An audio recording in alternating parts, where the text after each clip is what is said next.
Hi, I'm Ollie, and we're back again. Today we're going to make some matcha, and we're going to make it the traditional way. So first of all, what we're going to need, some of our matcha we're using our culinary grade today. We're going to need our scoop of 1.5 gram scoop, matcha whisk, a bowl, and some scales. I'm going to add 1.5 grams of matcha to our bowl. Putting it through the sieve, just going to make it really thin, so you're not going to get really bitty matcha at the end.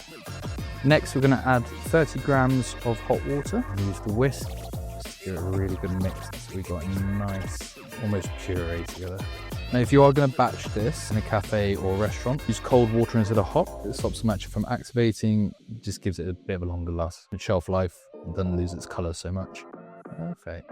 So just pour that to the cup.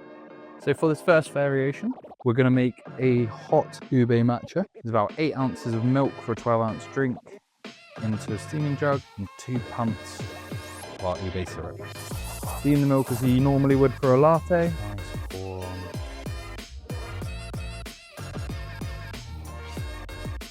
And that's how we make a hot ube matcha.